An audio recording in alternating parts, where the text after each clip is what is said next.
ایک شخص کو میں نے ایک مقام پہ دیکھا، وہ میرے علاقے کا تگڑا بندہ تھا، سیاںا بندہ تھا، مالدار تھا، کیا کہتے ہیں پنجابی میں ڈنڈی پٹی بڑی قائم تھی، بڑا اس کا دبدبا تن تنا تھا۔ لیکن میں نے اسے طبیب کی دکان پر لیٹے ہوئے دیکھا تو اس کے وجود سے پیپ نکلتی تھی۔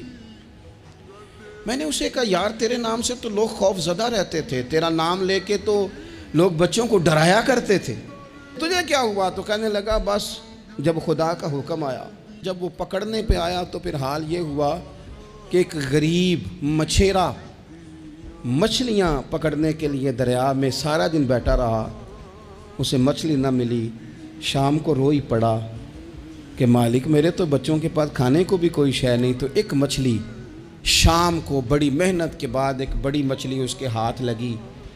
ان دنوں نہ مچھلیاں ملتی تھی نہ گوشت ملتا تھا، وہ بیچارہ ایک مچھلی لے کے جا رہا تھا اپنے گھر کی جانب، تو سامنے اسے میں آ گیا۔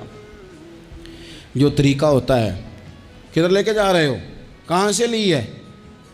تو کہتے اس نے کہا، صاحب مجھے پتہ ہے آپ مجھ سے چھین لیں گے، لیکن میرے بچے صبح سے بھوکے ہیں، یہی میرا روزگار ہے، آج مجھے کچھ نہیں میسر آیا، میں نے اس مچھلی کو لیا ہے، مجھے تو بیچنے کو بھی کچھ نہیں ملا، پتہ نہیں مجھے پکانی کس طرح ہے، تو یہ ایک مچھلی میرے بچوں کی خوراک بنے گی، کل لوٹ لینا، پرسوں لوٹ لینا، تمہارا تو کام ہی لوٹنا ہے، چلو کچھ دن کے لیے ہاتھ روک لو۔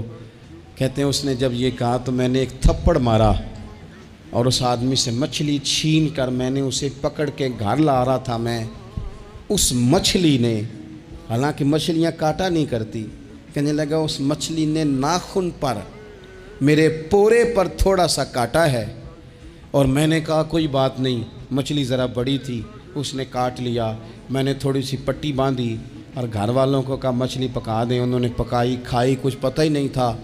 2-4 دن گزرے ہیں تو زخم آگے بڑھنے لگا ہے، طبیب کو دکھایا ہے تو اس نے کہا یہ تو انگلی کاٹنی پڑے گی۔ کہتا ہے وہ انگلی کٹوائی، 1 ہفتہ نہیں گزرا تھا کہ زخم آگے بڑھا، تو پھر وہ ہاتھ کی طرف بڑھا تو میں نے جا کے دکھایا تو اس نے کہا ہاتھ بھی کاٹنا پڑے گا، سارا بازو کٹوا چکا ہوں، رات کو نیند نہیں آتی، ایک لقمہ پیٹ میں نہیں گزرتا، میرے بچے، میرے بھتیجے، میرے بھائی، میرے عزیز گلی گلی اس غریب کو ڈھونڈتے پھرتے ہیں جس کا نام بھی ہم کوئی نہیں جانتے، تھک گئے تلاش کر کر کے، خدا جانے کہاں چھپ گیا اللہ کی اتنی بڑی زمین میں، وہ ملتا نہیں، میں سو نہیں پاتا۔ کہنے لگے شیخ میرے لیے دعا کر دو، مجھے کچھ نہیں چاہیے، بس وہ مجھے مل جائے اور میں اس سے معافی لے لوں، بس وہ مجھے معاف کر دے، 2 جملے معاف، جیسے بھی ہوگا میں منا لوں گا، بندہ درکار ہے۔ ابن حجر نے لکھا ہے، کہتے ہیں وہ تڑپتا رہا، روتا رہا، آہوزاری کرتا رہا، میں نے بھی اس کے لیے دعا کی کہ اللہ کرے وہ شخص تجھے مل جائے۔ پھر کچھ دنوں کے بعد مجھے کسی نے بتایا کہ مر تو گیا ہے تڑپ کے، پر اس سے معافی کا موقع میسر نہیں آیا۔ دوستو زندگی میں کچھ کام ایسے ہم کرتے ہیں، وہ راز گرچہ ہمارے سینوں میں دفن ہوتے ہیں، کبھی ظلم نہ کریں، کبھی زیادتی نہ کریں۔ کبھی حضرت سعد بن ابی وقاص رضی اللہ تعالیٰ عنہ کچھ بانٹ رہے تھے تو ایک شخص نے آ کے کہا، یہ بخاری میں آپ کو ملے گا، اس نے آپ پر 3 الزام لگائے، کہنے لگا ایک تو آپ جہاد پہ نہیں جاتے حالانکہ بڑے مجاہد تھے، دوسرا آپ بانٹنے میں احتیاط نہیں کرتے، تیسرا جناب آپ غریبوں کو ترجیح نہیں دیتے۔ 3 الزام اس طرح کے اس نے آپ پہ لگائے، ناانصافی کا، معاذ اللہ، جنگ پہ نہ جانے کا۔ اب حضرت سعد بن ابی وقاص کو بڑی تکلیف ہوئی، بد دعاؤں سے بچنا چاہیے۔ حضرت سعد عزت دار آدمی تھے، لوگ عزت داروں پر بھی ظلم کرنے سے باز نہیں آتے، حضور کے غلام تھے، نبی پاک کے سچے سچے صحابی تھے، اس نے جھٹ سے منہ کھولا الزام لگا دیا، سوچا سمجھا ہی نہیں کہ میں اس شخص کے بارے میں بات کر رہا ہوں جس کی صبح اور شام میں حضور کے ساتھ وفا کرتے گزر گئیں، بخاری میں موجود ہے۔ ظلمن بات کی، ظلمن، کہنے لگا نہ جہاد پہ جاتے ہو، نہ مال غنیمت انصاف سے بانٹتے ہو، نہ عدل کرتے ہو، الزامات لگاتا۔ حضرت سعد چپ کر گئے۔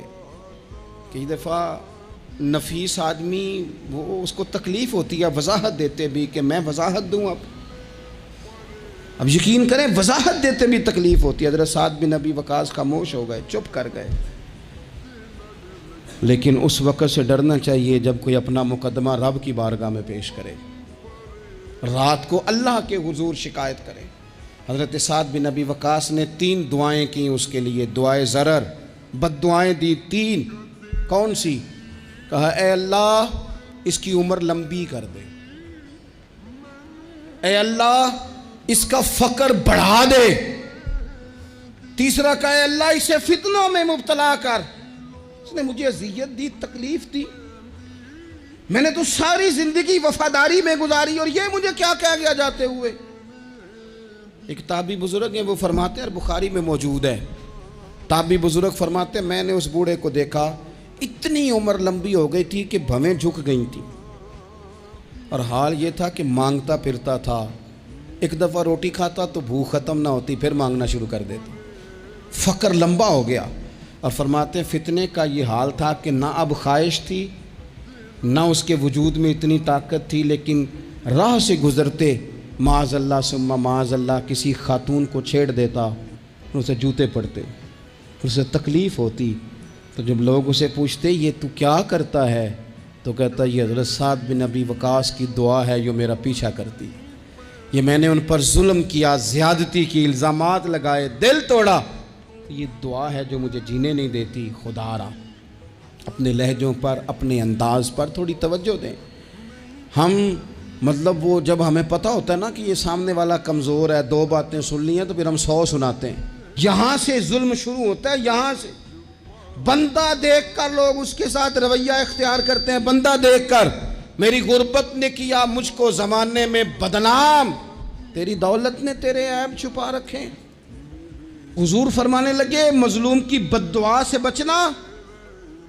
جب وہ اپنے ہاتھ اٹھاتا ہے نا رب کی بارگاہ میں, تو پھر آسمان کو بھی حکم ہوتا ہے تو درمیان میں ہٹ جا, کوئی شے نہ آئے اسے سیدھا اللہ کی بارگاہ میں پہنچنے. جس بندے نے اپنا مقدمہ وکیلوں کی فیسوں کے زور پر جیت لیا ہے, اور غریب کچہری سے نکلتے وقت کہہ رہا تھا کہ غریبوں کو انصاف نہیں ملا کرتا, تو چلو اخبار میں تو خبر تیری فتح کی آ گئی, پر رب تو غافل نہیں ہے نا. ایک عدالت قیامت کے میدان میں بھی تو لگے گی نا, وہاں بھی تو ڈھیر سارے انصاف ہونے ہیں نا. جس شخص نے کسی کی زمین پر قبضہ کر لیا ہے اور سامنے والا مجبور تھا, تنگ دست تھا, کمزور تھا, وہ اتنی نہیں رکھتا تھا کہ وہ بندوقیں اور پسٹل اور گنڈے اور بھتہ خور بندے لے کے آئے اور اپنا قبضہ چھڑوا لے, تو نے لے لیا, ہو گئی بات. لوگوں کو تو نہیں پتا, پر رب تو غافل نہیں ہے نا. میرے رسول پاک صلی اللہ علیہ وسلم نے فرمایا جس نے کسی کی زمین پر ایک بالشت قبضہ کیا, قیامت کے دن اللہ تعالیٰ 7 زمینوں کا توق بنا کے اس کے گلے میں ڈال دے گا. اس کی گردن ٹوٹے گی, جھکے گی, وہ کہے گا مالک یہ تکلیف تو فرمایا دنیا میں تجھے شوق پڑا تھا نا زمینوں پر قبضے کا, تو رکھنا ساری ہی اپنے پاس, کرنا کنٹرول. مٹی دیں تے مٹی رہنا ہی, ایمی کادی بلے بلے, اج مٹی دے اتے بندے آتے کل مٹی دے تھلے.